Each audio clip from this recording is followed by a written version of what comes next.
Welcome, everyone. Are you ready to spill the tea in 10? Because we're doing it. I am in here checking to make sure that everything is working. So if you could do me the huge favor of commenting below and let me know, can you see me and hear me? Looks like we're good.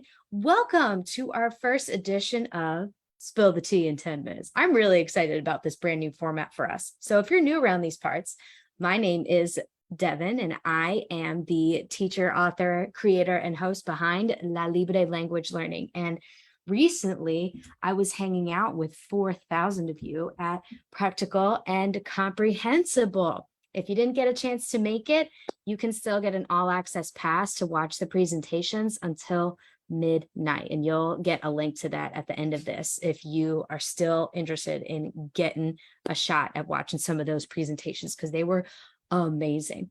But the reason I'm telling you that too is not only do I want you to get in on that, but because we had a huge amount of really good, juicy questions from this incredible meetup of the minds of community-oriented and proficiency-oriented world language teachers. So a new series was born where in 10 minutes, we're going to tackle each of the questions that was posed from this conference. And our first one today, are you ready? Is this. It's a juicy one. So let's spill the tea in 10. We're going to get right to it. In this question, we've got comprehensible input relies so heavily on student participation. Yeah, sometimes it feels like I'm pulling teeth. So this teacher posted that this was the hardest part about comprehensible input for her. Do you agree? Have you ever felt like that?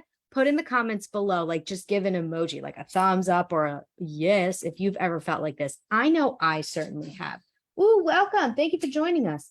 I definitely felt this way before. So let's see if we can get you some ideas. But the first thing that I want you to think about, if you've ever had this moment, especially when you're switching from traditional legacy, whatever you want to call it, to proficiency-oriented methods, is that it is a mindset shift in that we're moving from, instead of being the lecturers and, not in the creepy sense, but in the, we are on stage and we are presenting information that our students are then absorbing and then demonstrating to us how much of it that they have mastered, how much of it they have observed, how much of it they have internalized, all that good stuff.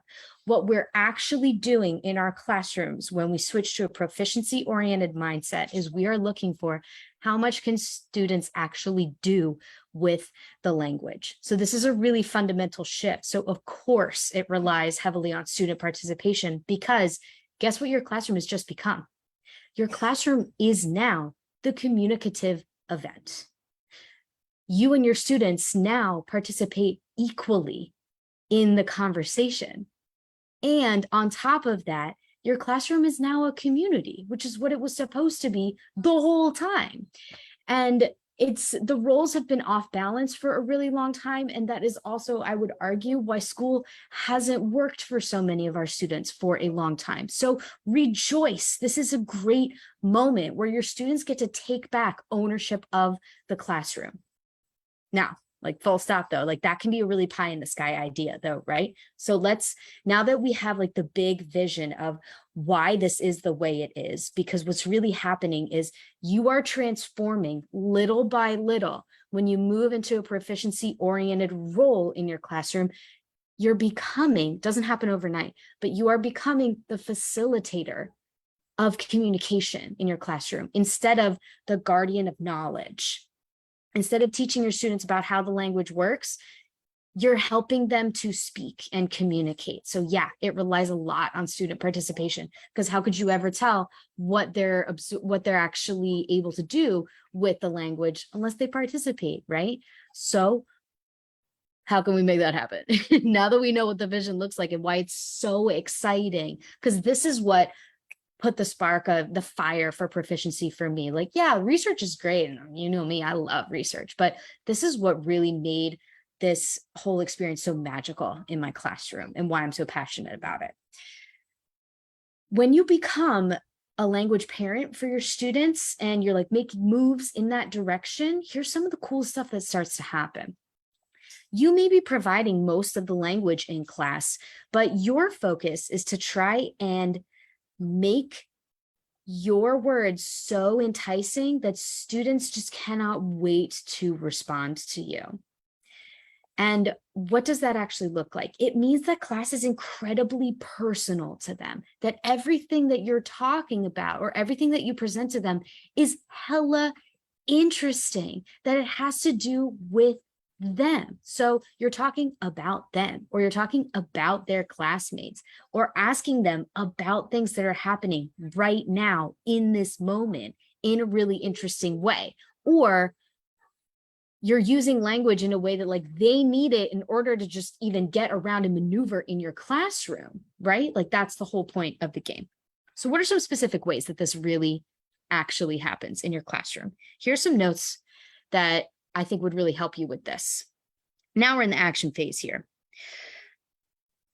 If you haven't caught this one yet, make sure that you check in on your All Access Pass and watch the presentation for Amy Marshall for check-ins, because the really hard part that a lot of people run into, I know I certainly run into this with the pulling teeth feeling, is that students are not here for it that day, or we're not properly reading the room for what's going on, especially nowadays. So Amy Marshall has this really unique way of doing a check-in, and it's in the target language.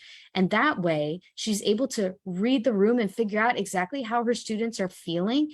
And sometimes it takes 5 minutes, depending on how they're feeling. And sometimes it takes 30 minutes, depending on how they're feeling and how much they want to talk to her that day. And there's a huge amount of value in understanding that difference of, hey, today is a day where like, yeah, we're going to chat and we're going to talk. And today's a day where it's like, not going to happen.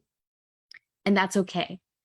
Another thing to take from this too is that there are phases and stages where things are going to flop. Maybe it means that you require a little more practice, but most likely it means that like your students are just not on that day, and that's not on you. So give yourself a lot of grace, because this transition takes a long time from being the deliverer of knowledge to being a conversation partner. Whoa, that's a huge jump, right? That's a huge jump. So being a good conversationalist is like being interesting on a date. It takes some practice to actually be good at it, right? And then I want to direct your attention to, if you saw this presentation, oh my gosh, Amy's and then this one, Meg Fandel Vernon, who gave a whole smorgasbord of basics for CI and how it relates to empathy in our classrooms, because like this is the exact question, right? She talked a lot about the need to square up.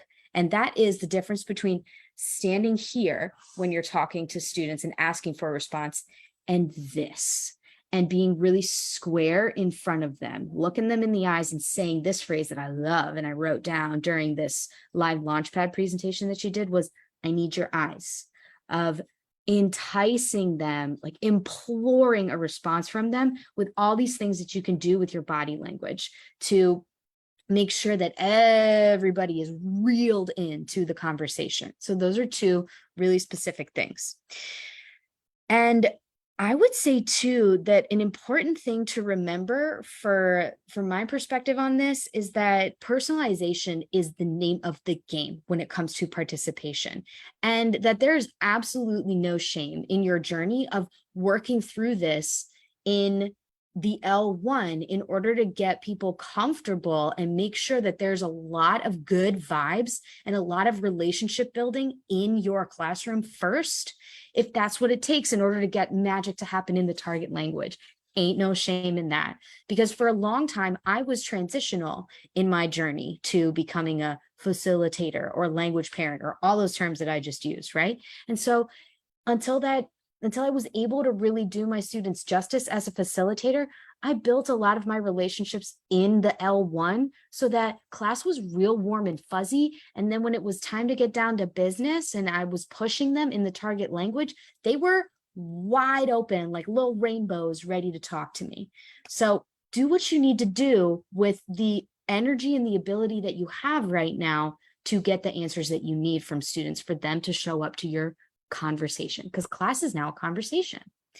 And the last thing that I want you to remember here, and this is the most crucial, is that keep balance. Keep balance in your schedule. And a really, really concrete way to think about this is there is a time for a less intensive and a less student-centered lesson that day, or that week. Maybe Tuesdays and Thursdays are the days where you rely heavily on authentic texts and videos, and you're getting a little bit of responses from students, but mostly somebody else is giving most of the input in class for you.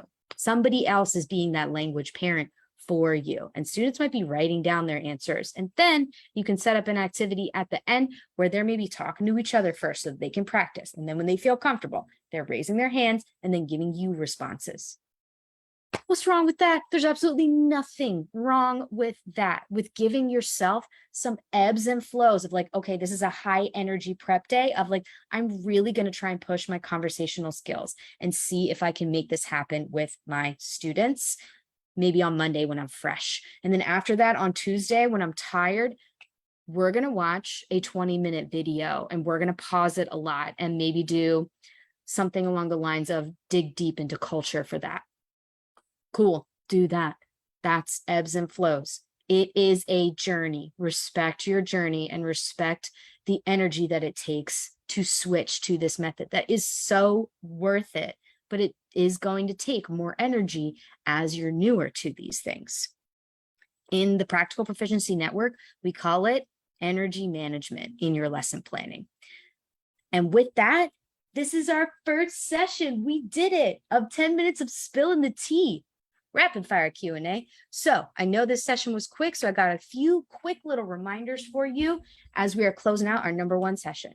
We're going to do this every Wednesday at 4 p.m. EST. So check your time zone. Come and join me live. And if you have any questions about this, or you want to shout out something that was like, ooh, that's my favorite thing, I'm going to start doing that, put it in the comments below with what's your number 1 takeaway. Like, what are you going to start doing now? And I want to remind you too that if you attended the conference, Practical and Comprehensible, that you've got one more day, if you have not yet upgraded for your All Access Pass, to check in on some of those presentations that I mentioned.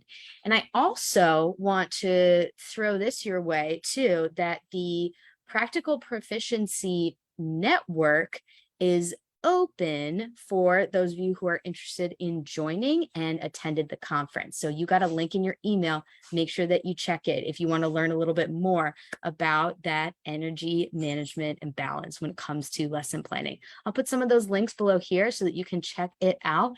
But thank you again for joining me for this first session. This was really cool, and I'm excited to join you for the next one. Bye, y'all. I'm excited to hear what your takeaways are, so make sure you post them below.